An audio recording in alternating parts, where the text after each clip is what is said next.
साल 1819 एसेक्स नाम का एक जहाज जिसमें कुल 20 मछुआरे अमेरिका में मौजूद नानटकेट आइलैंड से अपने सफर की शुरुआत करते हैं। नानटकेट कभी वो आइलैंड हुआ करता था जहां पैदा होने वाला हर व्यक्ति जन्म से ही मछुआरा होता था और स्पर्म व्हेल का शिकार करना उनका एकमात्र काम था, जिसके लिए ये लोग आज भी अमेरिका में मशहूर हैं। होते भी क्यों न, समुद्र में रहकर 2 साल बिताना और करीब 10,000 मील का सफर तय कर पाना हर किसी के बस का भी तो होता नहीं है। लेकिन नानटकेट के लोगों के लिए ये हमेशा ही बाएं हाथ का खेल था, जैसा कि उन 20 लोगों को भी लग रहा था। लेकिन अफसोस कि उन 20 मछुआरों के लिए ये खेल बड़ा खतरनाक मोड़ लेने वाला था। इसकी पहली आहट सफर के दूसरे दिन सुनाई दी, जब ये जहाज अभी कुछ ही मील दूर निकला था कि अचानक मौसम ने करवट बदल ली। आसमान से तूफान और समुद्र की ऊंची लहरें हर पल जहाज को हिचकोले देने लगी। ऐसा लग रहा था मानो जहाज अब कभी भी डूबने ही वाला है। शायद ये भगवान की तरफ से उनको लौट जाने का इशारा था, लेकिन मछुआरों ने इसे एक मामूली सी बाधा समझी, जिसे इन लोगों ने बड़ी आसानी से पार भी कर लिया। इसके बाद करीब 5 हफ्तों तक ये जहाज बिना किसी दिक्कत के चलता रहा और दक्षिणी अमेरिका के निचले हिस्से कैप हॉर्न जा पहुंचा, जहाँ पर इन शिकारियों को अपना शिकार करना था। लेकिन यहाँ पहुँचने में इन लोगों ने थोड़ी देर कर दी थी, क्योंकि इनसे पहले ही दूसरे मछुआरे वहाँ मौजूद सभी स्पर्म व्हेल को लेकर निकल चुके थे। ये दूसरा मौका था जब अनहोनी ने एक बार फिर दस्तक दी और इशारा किया कि अब भी समय है, वापस लौट जाओ। लेकिन जहाज के कैप्टन ने कहा कि क्यों न इस बार समुद्र के बीच में कोई दूसरी जगह खोदी जाए जहाँ इससे भी ज्यादा व्हेल मौजूद हो। अब आखिरकार महीने भर का समय वैसे ही बीत गया है, वैसे में खाली हाथ लौटना किसी बेवकूफी से कम तो नहीं होगा। इस पर सभी लोगों का एक मत हुआ और जहाज को गैलापागोस आइलैंड की ओर मोड़ दिया गया। किस्मत तो इन्हें पहले ही 2 बार धोखा दे चुकी थी, लेकिन जैसे जैसे वक्त बीत रहा था बदकिस्मती के बादल और भी घने होते जा रहे थे। जब गैलापागोस आइलैंड की ओर बढ़ते हुए जहाज को कैप्टन ने रास्ते में चार्ल्स आइलैंड पर रोका, तो कुछ मछुआरों ने आपस में ऐसी हंसी ठिठोली करी जिसकी वजह से आइलैंड पर आग लग गई। इस भीषण हादसे में सभी लोगों की जान जाते जाते बची, लेकिन इन लोगों की वजह से समूचा आइलैंड भस्म हो गया था। उसके साथ साथ वहाँ मौजूद जानवर भी बेमौत मारे गए थे। शायद यही वो वजह थी कि अब प्रकृति इन्हें इनके किए की सजा देने वाली थी। किस्मत तो पहले ही बुरी चल रही थी और उस पर इन मछुआरों ने बेजुबान जानवरों का श्राप भी ले लिया, जिसके कारण अगले 1 साल तक ये सभी लोग गैलापागोस आइलैंड को ढूंढने में ही लगे रहे। जैसे जैसे ये आगे बढ़ रहे थे, मुसीबत में उतना ही जकड़ते जा रहे थे। लेकिन अचानक ही इनकी बदकिस्मती को विराम लग गया जब जहाज में मौजूद एक मछुआरे को स्पर्म व्हेल के दर्शन हुए। उसने जोर जोर से चिल्लाना शुरू कर दिया और उसकी आवाज से बाकी सभी लोगों में जोश भर गया,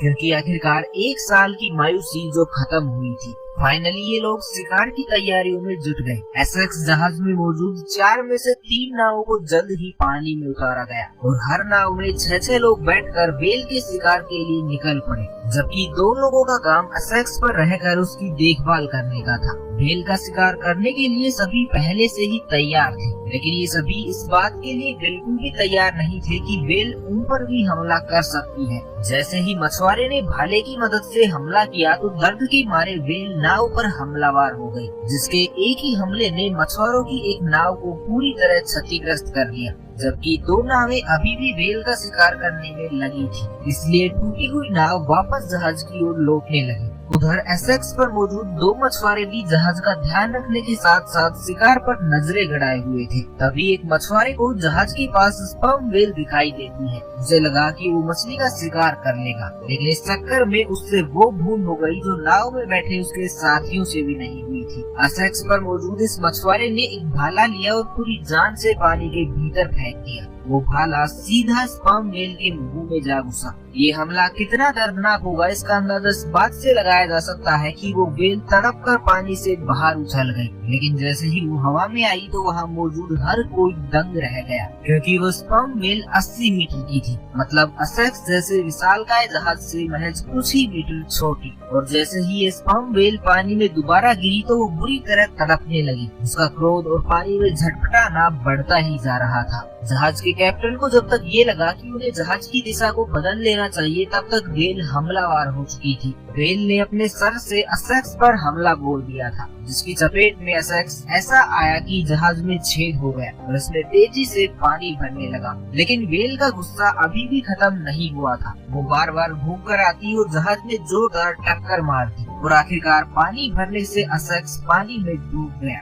उधर पहले ही हमले में दोनों मछुआरे ये समझ चुके थे कि वेल के हमले से उन्हें कोई नहीं बचा पाएगा, इसलिए लोगों ने जहाज से सभी जरूरी सामान को इकट्ठा किया और जहाज के डूबने से पहले ही उसे खाली कर दिया। लेकिन जल्द ही उन्हें एहसास हुआ कि उनकी जान बची नहीं है, बल्कि एक और भी बड़ी मुसीबत में फंस चुकी है। 3 छोटी नाव जिन पर 20 लोग सवार थे, उनके पास खाने के लिए केवल कुछ ही दिनों का राशन था। उसके ऊपर ये मुसीबत कि रास्ते में पड़ने वाले सभी आइलैंड जानलेवा थे। दरअसल यहाँ रहने वाले कैनिबल्स के बारे में प्रचलित था कि वो लोग नरभक्षी होते हैं, जिसका मतलब साफ था कि समुद्र में जान जाने का खतरा था तो धरती पर तो जान गंवाना निश्चित। और इस बात को सबसे पहले कैप्टन ने समझा, इसलिए कैप्टन ने अपने लोगों में जोश और जान फूंकने का एक प्रयास किया और बताया कि अगर हम लोग अगले 60 दिनों तक किसी तरह ये परिस्थितियां झेल लें तो हम लोग चिली देश पहुंच जाएंगे, जहां हमारी जान भी बच जाएगी। लेकिन ये जोश जल्द ही ठंडा पड़ने लगा। कुछ ही दिनों में पानी की किल्लत और भूखे पेट से सभी लोग परेशान होने लगे।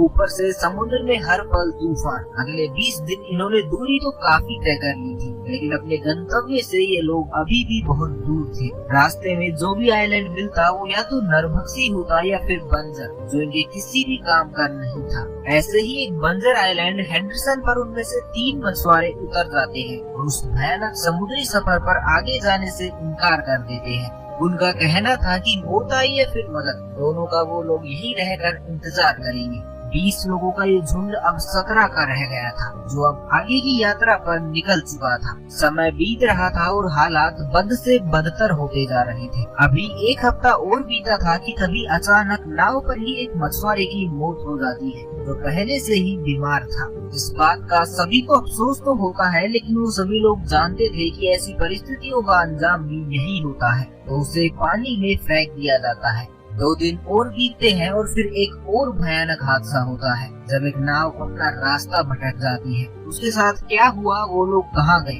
कुछ पता नहीं चलता। अब केवल 2 नाव बचती है, जिनमें कुल 10 लोग मौजूद थे। 20 लोगों का ये झुंड अब आधा हो चुका था। हर कोई इस सफर और हादसे से एक गहरे सदमे में जा चुका था। तभी अचानक एक और मछुआरा अपना दम तोड़ देता है और 10 लोग अब केवल लोग ही रह जाते हैं। लेकिन इस बार वो नहीं होता जो अब तक होते आ रहा था, बल्कि इस बार वो हुआ जिसे आज से पहले न किसी ने सोचा था और न ही किसी ने देखा। नाव पर बैठे एक साथी ने सलाह दी कि क्यों न हम अपने साथी का ही मांस खाकर अपने आप को जिंदा रख लें। ये सुनकर सभी चौंक गए, लेकिन जल्द ही ये समझ भी गए कि उनकी भूख का एकमात्र समाधान उनका ये मरा हुआ साथी ही है, जिसे ना चाहते हुए भी न केवल सबने अपनाया, बल्कि अपने ही साथी का मांस इन मछुआरों ने नाव पर ही पकाया और भूख मिटाने के लिए समय समय पर खाते भी रहे। लेकिन भूख मिटाने का ये समाधान तब भयावह रूप ले उठा जब नाव पर मौजूद मांस खत्म हो गया और एक बार फिर सभी लोग भूख से तड़पने लगे। तब इन्हीं में से एक मछुआरे ने सलाह दी कि अगर हम लोगों ने कुछ नहीं खाया तो वैसे भी मर जाएंगे, तो इससे बेहतर है कि किसी